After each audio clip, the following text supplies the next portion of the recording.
வணக்கம். உணவு பாரம்பரிய நிகழ்ச்சியின் மூலமாக நம்ம தொடர்ந்து பார்த்துட்டு வந்துட்டுருக்கோம் இல்லையா? சிறுதானிய உணவுகளை பற்றி நம்ம பார்த்துட்டு வந்தோம். அதே போல் பாரம்பரியமான அரிசி வகைகள் என்ன, எதற்காக இந்த பாரம்பரியமான உணவுக்கு அவ்வளோ முக்கியத்துவம் கொடுக்கணும், இப்போ உள்ள ஆரோக்கியத்திற்கும் பாரம்பரியமான உணவு முறைக்கு என்னென்ன சம்மந்தம் அப்படிங்கிறத நம்ம தொடர்ந்து பார்த்துட்டு வந்துட்டுருக்கோம். இந்த காலகட்டத்தில் நம்ம சாப்பிடக்கூடிய அரிசிக்கும் நமக்கும் மிகவும் அதிகமான சம்மந்தம் உண்டு இல்லையா? மற்ற உணவுகளை விட தமிழர்களுக்கும் அரிசி வகையான உணவுகளுக்கும் அதிகமான சம்பந்தம் உண்டு. பழங்காலம் தொட்டு உலகம் உருவாக நாட்கள் தொட்டு நம்ம அதிகப்படியான அரிசி உணவை தான் நம்ம சாப்பிட்டுட்ருக்கோம். நம்முடைய அரிசி, தமிழர்களுடைய அரிசி ஒவ்வொரு காலங்களுக்கும் ஒவ்வொரு அரிசிக்கு முக்கியத்துவம் கொடுத்த பரம்பரை தான் நம்மளுடைய பாரம்பரியம் தான் நம்முடைய தமிழ் பாரம்பரியம். அதாவது திருமணத்திற்கு நின்று சில வகையான அரிசிகள் சமைப்பாங்க. அதே போல் பிரசவ நாட்களில் சுலபமாக எளிதான பிரசவம் நடக்கிறதுக்காக சில அரிசி வகையான உணவுகளை தாய்மார்கள் கொடுப்பாங்க. அதே போல் பிள்ளை பெற்ற பின்பு நல்ல பால் கொடுக்கறதுக்காக பாலூட்டும் தாய்மார்கள் சில வகையான அரிசியை சமைச்சு கொடுப்பாங்க. அதே போல் வளரும் குழந்தைகளுக்கு முதலாக சில உணவுகளை ஊட்டும் பொழுது அதை ஒரு பாரம்பரியமான ஒரு திருவிழாவாகவே அதை எடுத்து அதுக்கு பண்டிகை நாளாகவே அதை கொண்டாடி அதுக்கு குழந்தைக்கும் தனியாக ஒரு வகையான ஒரு பாரம்பரியமான அரிசியை சாப்பிட கொடுப்பாங்க. அதே போல் வயதானவர்களுக்கு இந்த அரிசி வகையான உணவுகளை தான் கொடுக்கணும், சீக்கிரமாக அவங்களுக்கு ஜீரணமாகணும். அதே போல் சர்க்கரை சத்துக்காக மாவு சத்து இல்லாத உணவாக இருக்கணும். அதே போல் ஹார்ட்டுக்கு தேவையான எந்த ஒரு ஃபேட்டு இல்லாத உணவாக இருக்கணும். அதே மாதிரி கொடுத்துட்டு வருவாங்க. அதே போல் பெண்களுக்கு என்று சில வகையான உணவுகள் எல்லாம் சமைச்சு கொடுத்துட்டு வந்தாங்க. ஆனால் இப்போ அந்த காலங்கள் எல்லாம் மறந்து போய் நம்ம எல்லாருமே எப்பவுமே ஒரே ஒரு போல் எல்லாருமே இந்த தீட்டப்பட்ட அந்த வெள்ளை அரிசி நம்ம உணவாக உட்கொண்டு வந்துட்டுருக்கோம். அதனால தான் அந்த தீட்டப்பட்ட அந்த அரிசினால தான் இன்றைக்கி எல்லா நோய்களுக்கும் முக்கியமான காரணமே இந்த அரிசி வகையான உணவுகள் தான் அப்படிங்கிறது ஆராய்ச்சியினுடைய முடிவு. ஸோ மறக்கப்பட்ட அந்த சிறுதானியங்களை பற்றி நம்ம பார்த்துட்டு வந்துட்டுருக்கோம். அதே போல் மறக்கப்பட்ட அரிசி உணவுகள் என்னென்ன அரிசியெல்லாம் நம்முடைய பாரம்பரியமான அரிசியாக இருந்தது, அதை மறந்த அரிசி பற்றி நம்ம பார்த்துட்டு வந்துட்டுருக்கோம். போன வாரம் குந்தாளி அப்படிங்கிற அரிசியை பற்றி பார்த்தோம். நிறைய பேர் நிகழ்ச்சியை பார்த்து என்ன வகையான அரிசி அப்படிங்கிறத விசாரித்தாங்க. எல்லா இயற்கை அங்காடிகளும் அது கிடைக்கக்கூடியதான், மிக எளிதான கிடைக்கக்கூடிய ஒரு அரிசி வகை தான் அது. ஆனால் நிறைய பேர் அதை பயிரிடணும், அதை நிறைய விவசாயிகள் அதை பயிரிட்டாங்க அப்படின்னா அது விலை குறையிறதுக்கான வாய்ப்பு அதிகம். ஸோ இந்த வாரம் அதே போல் நம்ம ஒரு அரிசியை பற்றி பார்க்க போகிறோம். கருப்பு கவுனி என்று சொல்லக்கூடிய ஒரு பாரம்பரியமான ஒரு மறக்கப்பட்ட, எப்படி குந்தாளி அரிசி அன்றைக்கி அனைவராலும் மறக்கப்பட்டிருக்கோ அதே போல் கருப்பு கவுனி அப்படிங்கிற அரிசியும் அன்றைக்கி அனைவராலும் மறக்கப்பட்ட ஒரு அரிசியாக தான் காணப்படுது. இந்த கருப்பு கவுனி அரிசி என்னென்ன இம்பார்ட்டண்ட்டு, அதை சாப்பிட்றதுனால நமக்கு என்னென்ன பலன் நமக்கு கிடைக்கும், அதனுடைய மருத்துவ குணங்கள் என்ன, எந்த காலங்களில் இந்த அரிசியை மக்கள் பயன்படுத்திட்டு வந்தாங்க, இப்போ அந்த அரிசியை அழிஞ்சு வந்துட்டுருக்கு அப்படிங்கிறத நம்ம பார்க்க போகிறோம். இந்த கருப்பு கவுனி அரிசியிலேருந்து, இந்த பேர்லேருந்து நீங்கள் எளிதாக புரிஞ்சுக்கலாம், கருப்பு கவுனி. ஸோ இந்த அரிசியோட கலரே கருப்பாக தான் இருக்கும். ஸோ கருப்பான அரிசி எப்படி நான் சமைச்சு சாப்பிட்றது, அது எல்லாருக்கும் ஒரு சந்தேகம் வந்துடும் இல்லையா? ஏன்னா நம்ம சாப்பிடக்கூடிய அரிசி எல்லாமே நம்ம பளிச்சின்ன வெள்ளையாக தான் நம்ம சாப்பிட்டுருக்கோம் இல்லையா? ஸோ வெள்ளை உணவு என்றுமே நமக்கு ஆபத்தானது தான், அதை நம்ம என்றைக்குமே தெரிஞ்சுக்கணும். வெள்ளை சர்க்கரை, வெள்ளை அரிசி ரெண்டுமே கூடுமான வரைக்கும் எந்த அளவுக்கு அவாய்ட் பண்ணுமோ அந்த அளவுக்கு அந்த உணவே நம்ம எடுத்துக்கொள்ளாமல் இருப்பது மிக மிக நல்லது. ஏன்னா வெள்ளை அரிசியில் முழுக்க கார்போஹைட்ரேட், மாவுச்சத்து தான் அதிகமாக இருக்குது. அதில் ப்ரோட்டீன்ஸோ ஃபைபரோ அதில் சுத்தமாக இல்லை. அதனால தான் அதோடைய கிளைசிமிக் இண்டெக்ஸ் மிக அதிகமாக இருக்குது. இன்னும் சொல்லப்போனால் அதனுடைய டைஜஷன் என்னென்னா வாயிலே ஆரம்பிக்கக்கூடிய டைஜஷனாக காணப்படுது. அது ஃபாஸ்ட் டைஜஸ்டிங் ஃபுட், அது எல்லாமே சீக்கிரம் ஜீரணமாயிரும். சீக்கிரம் ஜீரணமாகுதுன்னா நம்ம அதிகப்படியான அதுக்கு இன்சுலின் கொடுக்கணும். போன வாரம் நிகழ்ச்சி நம்ம அதை பார்த்தோம். பாரம்பரியமான அரிசியில் முக்கியத்துவம் என்னென்னு கேட்டிங்கன்னா அதில் கிளைசிமிக் இண்டெக்ஸ் மிக மிக குறைவு. ஸோ சாப்பிட்டு நமக்கு ஜீரணமாகி வெளியில் வரக்கூடிய சக்கரை அளவு மிக மிக குறைவு.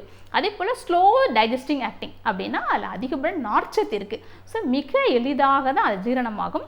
மிக எளிதாக ஜீரணமாகிறதுனால அது உடம்புக்கு அது தீங்கு விளைவிக்கும் அப்படி கிடையாது. நார்ச்சத்து ஸ்லோவாக டைஜஷன் ஆகிக்கொண்டே இருக்கும். ஸோ அதனால தான் அப்படி பாரம்பரியமான அரிசி வகைக்கு நம்ம மாறுங்க அப்படின்னு நம்ம தொடர்ந்து பார்த்துட்டு வந்துட்டுருக்கோம். இன்றைக்கி நிறைய பேர் மக்கள் பாரம்பரியமான அரிசிக்கு மாறிட்டு வந்துட்டு இருக்காங்க. அதே போல் இது இயற்கையாகவே விளைவிக்கக்கூடியது. ஏன்னா இதுக்கு ஆர்கானிக் அப்படின்னு பேர்லாம் சொல்ல வேண்டிய அவசியம் இல்லை.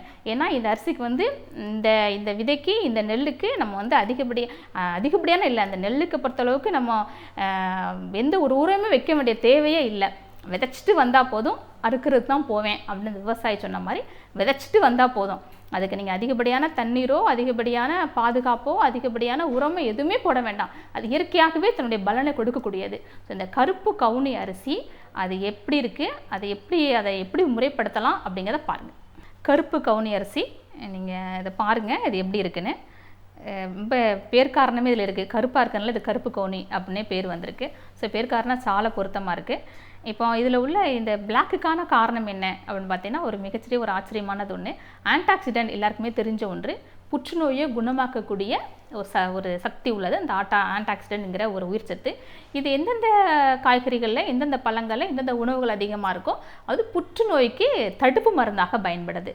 புற்றுநோய் என்பது நம்முடைய ஒரு செல்லில் உள்ள திடீர் மாற்றம், என்ன காரணமே இல்லாமல் சில செல்ஸில் உள்ள திடீர் மாற்றத்தினால தான் புற்றுநோய் உருவாகுது. எல்லாருக்கும் அந்த செல் திடீர் மாற்றம் நடக்கிறது இல்லை, சில பேர் தான் நடக்கலையா. இந்த புற்றுநோய்க்கு காரணமே இல்லாமல் இருந்தது. ஆனால் இப்போ சமீபத்தில் சில காரணங்களை சொல்கிறாங்க. உணவு பழக்க வழக்கங்களையும் புற்றுநோய் வர்றதுக்கான வாய்ப்பு மிக அதிகம் இருக்கும். அது முக்கியமாக பார்த்திங்கன்னா, நம்ம சாப்பிடக்கூடிய உணவுக்கும் நம்முடைய மரபியலுக்கும் சம்மந்தமே இல்லாத உணவு நம்ம சாப்பிட்றதுனால தான் புற்றுநோய் வருது அப்படின்னு சமீபத்தில் ஒரு ஆராய்ச்சி காணப்படுது. அப்போது நம்முடைய குரோமோசோம்ஸு, நம்முடைய மரபியல் வந்து நம்முடைய பாரம்பரியமான உணவுக்கு மாத்திரம்தான் அது சப்போர்ட் பண்ணும். இப்போ இந்த அரிசி நம்முடைய பாரம்பரியமான ஒரு அரிசி. இதில் உள்ள இந்த ஆன்டாக்சிடென்ட் ஒரு மிக சிறந்த புற்றுநோய்க்கு ஒரு எதிர்ப்பு மருந்தாக காணப்படுது. அதே போல் இதில் உள்ள கார்போஹைட்ரேட் 20 கிராம்ஸ் தான். நியர்லி ஒரு 100 கிராம் நீங்கள் ரைஸ் எடுத்தீங்கன்னா அதில் 20 கிராம் தான் கார்போஹைட்ரேட் இருக்குது. அதே போல் இதில் நார்ச்சத்து அதிகமாக காணப்படுது.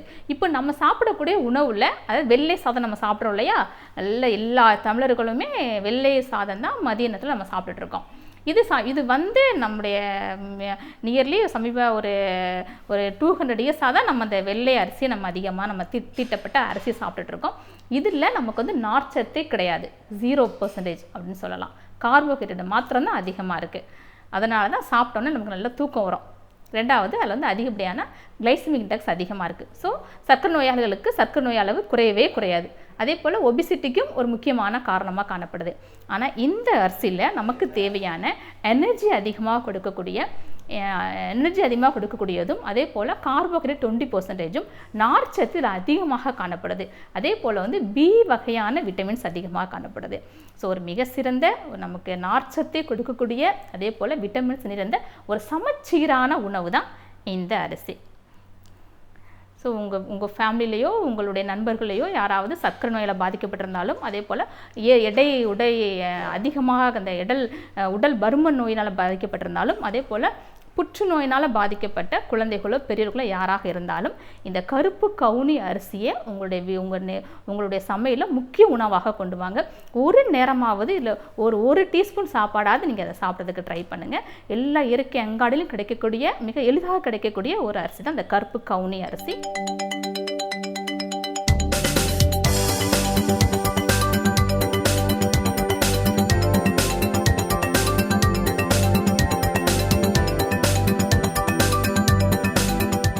இப்போ கருப்பு கவுனி அரிசி நீங்கள் பார்த்தீங்க இல்லையா, இதனுடைய மருத்துவ பயன்களை நீங்கள் இதை பார்த்தீங்க. இதில் என்னென்ன சத்துக்கள் இருக்குது அப்படிங்கிறதே நம்ம இப்போ பார்த்தோம். சரி, அடுத்து எல்லோருக்கும் ஒரு மனசில் வரக்கூடிய ஒரு கேள்வி, இதை எப்படி சமைக்கிறது? இது இந்த கலரில் இருக்கே, இதை சமைச்சா இதை நம்ம சாப்பிடுவோமா, குழந்தைங்களை சாப்பிடுவாங்களா அப்படிங்கிற ஒரு கேள்வி எல்லாருக்குமே வரும். நீங்கள் உங்கள் வீட்டில் உள்ள நம்ம அரிசி நீங்கள் எப்படி சமைக்கிங்களோ அதே மாதிரி இதையும் நம்ம சமைக்கலாம். என்னென்னா, இதை நீங்கள் ஒரு 1/2 மணி நேரத்துக்கு முன்னாலேயே ஒரு 30 நிமிடம் இந்த தண்ணீரில் நல்லா ஊற வச்சுருங்க. ஊற வச்சு நீங்கள் அதை சமைங்க. ஊற வைக்கும்போது தண்ணீரை கூட நீங்கள் கொட்ட வேண்டாம். ஏன்னா அதை நீங்கள் ஊற வைக்கும்போது தண்ணீர் அந்த தண்ணீர்லேயே அந்த உயிர் சத்துக்கள் அதிகமாக காணப்படும். பி விட்டமின், டைமின் எல்லாமே, ரிபோஃப்ளேவின், டைமின், பைரிடாக்சின் என்று சொல்லக்கூடிய பி டைப்ஸ் ஆஃப் விட்டமின்ஸ் இதில் அதிகமாக காணப்படுது. ஸோ அந்த தண்ணீர்லேயே ஊற வச்சு அந்த தண்ணீர்லேயே நீங்கள் அதை சாதமாக நீங்கள் சமைச்சு அதை சாப்பிடலாம். அதே போல் இதை நீங்கள் சாப்பிடக்கூடிய நம்ம டிஃபன் சாப்பிடக்கூடிய இட்லி, மார்னிங் இட்லி, தோசை, நைட்டு சாப்பிடக்கூடிய இட்லி, தோசை, இந்த மாதிரி வெரைட்டிஸ்க்கும் இதை பயன்படுத்திட்டு வரலாம். அதே போல் முக்கியமாக இதை நம்ம சொன்ன மாதிரி புற்றுநோய் பேஷண்ட்டுக்கும் புற்றுநோயாளிகளுக்கும் இதை பயன்படுத்திட்டு வரலாம். அதே போல் பெண் குழந்தைகள் அந்த பருவம் அடையும் நாட்கள் இருக்கு இல்லையா, அந்த நாட்களில் இதில் செய்யக்கூடிய புட்டு, இதில் செய்யக்கூடிய சில வகையான களி, இதெல்லாம் வந்து குழந்தைங்களுக்கு அந்த பருவம் அடையும் வயதில் உள்ள பெண்களுக்கு ஒரு மிக சிறந்த ஒரு உணவாக இது காணப்படும். எப்படி நம்ம உளுந்தெல்லாம் கலந்து கொடுக்குறோம் இல்லையா பாரம்பரியமாக, அதே போல் அந்த உளுந்தோட கலந்து இந்த அரிசியை நீங்கள் கலந்து இதையும் களியாக செஞ்சு குழந்தைங்களுக்கு கொடுத்துட்டு வரலாம். ஸோ பாரம்பரியமான ஒரு அரிசி தான் இது, மிக முக்கியமான ஒரு அரிசி வகை. அதே போல் இதை நீங்கள் வந்து பவுட்ரு பண்ணி இதை நீங்கள் வந்து புட்டாகும், அதே போல் கஞ்சியாகவும் சாப்பிட்லாம். சில பேர்லாம் பார்த்தீங்கன்னா ஒரு ஃபீவர் வந்துட்டு போனாலே போதும், அப்படியே ஆள் ரொம்ப டல் ஆயிடுவாங்க. அதுக்கப்புறம் அவங்களால வந்து ரொம்ப டயர்டாக இருக்குமாங்க. சில பெண்களுக்கு முடி ரொம்ப அதிகமாக கொட்டிகிட்டு இருக்குன்னு சொல்லுவாங்க. ஸோ அந்த உடம்புல உள்ள நோய் எதிர்ப்பு சக்தி குறைஞ்சிரும், ஒரு நோய் வந்து ஒரு சின்ன ஒரு ஃபீவர் வந்துட்டு போனாலே. ஸோ நோய் எதிர்ப்பு சக்தி குறைந்தவர்களுக்கும் அதிகமாக எங்களுக்கு டயர்டாகிட்டே இருக்குது, எங்களால் வந்து ஒழுங்காக வேலை செய்ய முடியலை அப்படின்னு ஃபீல் பண்ணுறவங்களுக்கு ஒரு மிக சிறந்த உணவாக இந்த கருப்பு கவுனி அரிசி, இதை நீங்கள் கஞ்சியாகவும் வச்சு இதை பவுட்ரு பண்ணி கஞ்சியாக வச்சு நம்ம இதை சாப்பிட்டு வரலாம். ஒரு மிக சிறந்த ஒரு பாரம்பரியமான அரிசி தான் இந்த கருப்பு கவுனி அரிசி. பாரம்பரியமான உணவிற்கும் பாரம்பரியமான அரிசிக்கும் முக்கியத்துவம் கொடுத்த நம்முடைய தமிழ்நாட்டில் இன்றைக்கி மறக்கப்பட்ட அரிசி வகையான இந்த கருப்பு கவுனி அரிசி பற்றி நம்ம பார்த்துட்டு வந்துட்ருக்கோம். மிக அனைவராலும் மறக்கப்பட்ட ஒரு அரிசி வகை. இது மறுபடியும் நினைப்பூட்ட வேண்டும் என்பதற்காக தான் இந்த நிகழ்ச்சியில் அதை பற்றி நம்ம பேசிகிட்டு இருக்கோம். இந்த கருப்பு கவுனி அரிசியில் உள்ள அந்த உயிர் சத்து நமக்கு வந்து புற்றுநோய் வராமல் தடுக்கக்கூடிய ஆற்றல் மிக அதிகமாக இருக்குது, நம்ம பார்த்தோம் இல்லையா. ஸோ இந்த மாதிரி அரிசி வகைகளை தயவுசெய்து உங்களோட உணவில் நீங்கள் ஒரு முக்கியத்துவம் கொடுங்க. ஆரம்பத்தில் இது உணவாக சாப்பிட்றது கடினமாக இருந்தாலும் நீங்கள் சாப்பாடாக சாப்பிடாம கூட உங்களுடைய இட்லி, தோசை இந்த மாதிரி வெரைட்டிஸ்க்கு இந்த உணவுகள், இந்த அரிசிக்கு முக்கியத்துவம் கொடுக்கலாம். அனைவரும் இந்த அரிசி வாங்கும் பொழுதும் இதனுடைய விளைச்சல் அதிகரிக்கும் போதும் இது எல்லா இடத்திலும் கிடைக்கக்கூடிய ஒரு உணவுப் பொருளாகவே இது மாறிவிடும். ஸோ கருப்பு கவுனி அரிசியை நினைவு கூறுவோம். உங்களுடைய உணவிற்கும், உங்களுடைய பாரம்பரியமான உணவிற்கும் நீங்கள் முக்கியத்துவம் கொடுங்க. நன்றி, வணக்கம்.